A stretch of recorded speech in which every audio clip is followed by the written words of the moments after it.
तो दोस्तों आज हम पढ़ेंगे अपने सीएसएस के ट्यूटोरियल में जेड इंडेक्स प्रॉपर्टीज़ के बारे में। जेड इंडेक्स किस तरह काम करती है, इसको हम क्यों यूज़ करते हैं। हमने एक्स एक्सेस और वाई एक्सेस के बारे में पढ़ा था, यानी कि एक्स एक्सेस लेफ़्ट और राइट से जब हमने अपने ऑब्जेक्ट को लेके जाना हो तो एक्स एक्सेस का इस्तेमाल करते हैं। जब हमने अपने ऑब्जेक्ट को टॉप और बॉटम में लेके जाना हो तो वाई एक्सेस का यूज़ करते हैं। तो ये है जेड इंडेक्स में हम क्या करते हैं, तो जेड एक्सेस में अगर हमने अपने ऑब्जेक्ट को लेके जाना हो तो फिर जेड एक्सेस का यूज़ करते हैं। यानी कि अगर हमने अपने ऑब्जेक्ट को आगे रखना हो या पीछे रखना हो तो जेड एक्सेस से करते हैं, यानी कि आगे लेके आना हो ऑब्जेक्ट को या पीछे लेके जाना हो तो जेड एक्सेस से करते हैं।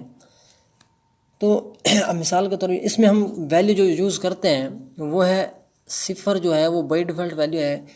इसमें 1 आता है, -1 आता है, यानी कि 1 2 3। अगर -1 रखेंगे वैल्यू तो जो हमारा बॉक्स होगा, जो एलिमेंट्स होगा, वो सबसे पीछे चला जाएगा। अगर हम किसी एलिमेंट्स को 1 देते हैं वो सबसे ऊपर आ जाएगा। अगर हम 2 दे देते हैं वो फिर 1 से भी ऊपर आ जाएगा 2। 3 देते हैं तो वो फिर 2 के ऊपर 3 आएगा। तो कुछ इस तरीके से इसकी वैल्यू काम करती है। -1 देंगे तो वो बिल्कुल एंड में चला जाएगा।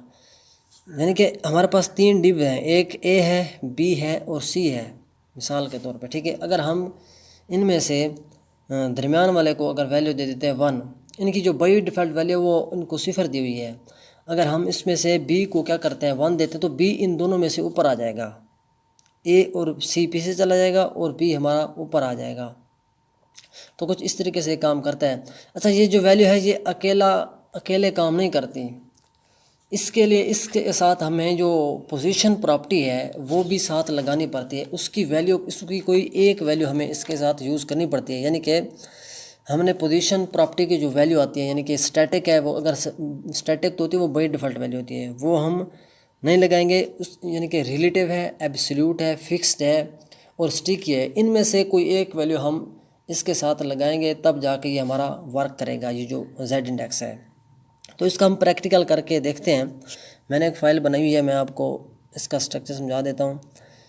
हमने एक हेडिंग ली है सीएसएस जेड इंडेक्स प्रॉपर्टीज़ की, और उसके बाद हमने 3 डिव लिए हैं और उनको क्लास दे दिया है ए बी सी, ठीक है।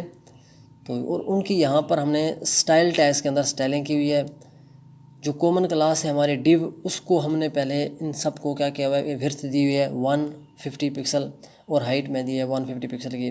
मैंने इनको पोजीशन हमने फिट किया है, तीनों के अंदर एब्सोल्यूट लगा दिया है, इनका फ़ॉन्ट साइज़ 30 पिक्सल कर दिया है। उसके बाद हमने इनका बैकग्राउंड कलर चेंज किया है और उनको टॉप और लेफ़्ट से पिक्सल में स्पेस दिया है, ठीक है। यहाँ पे तीनों को बैकग्राउंड कलर दे दिया है, टॉप से और लेफ़्ट से इनको हमने स्पेस दिया हुआ है। तो मैं आपको सेव करके दिखाता हूँ। ये हमारे पास 3 डिव्स आ रहे हैं, ये इस तरह कुछ इस तरीके से, ठीक है। ये ए है, ये बी है और ये सी है।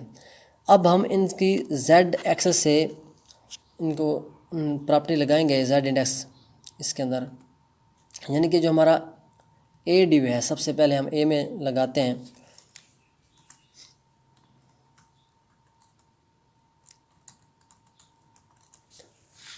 हम क्या करते हैं, मैं जेड इंडेक्स 1 कर देता हूँ। अब ये जो ए है ये सबसे ऊपर आ जाएगा,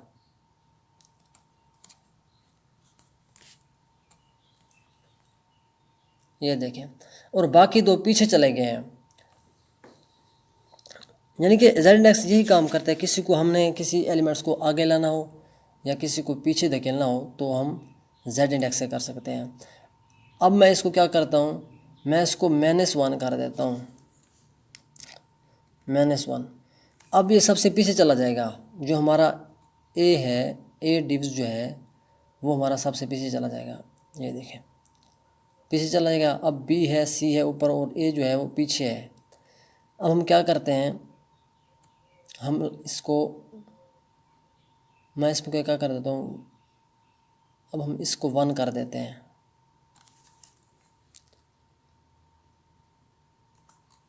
डी को मैं 1 करता हूँ। अब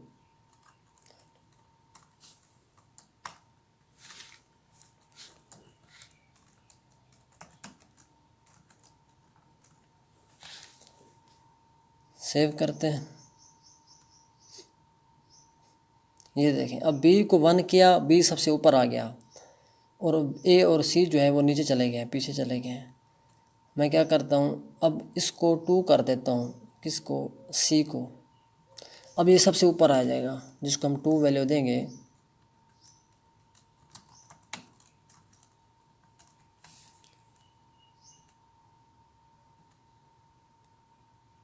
ये देखें, अब सी ऊपर आ गए हैं।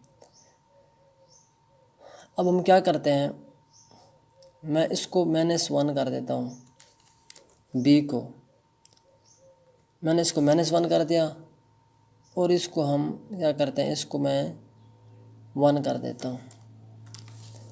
अब जो हमारा बी है वो सबसे पीछे चला जाएगा।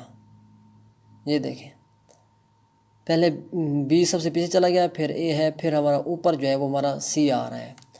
तो ये जो Z इंडेक्स है इसको हम इस तरीके से इस्तेमाल करते हैं, यानी कि किसी भी हम एलिमेंट्स को आगे रखना हो या पीछे रखना हो तो हम Z इंडेक्स से बड़ी आसानी से कर सकते हैं।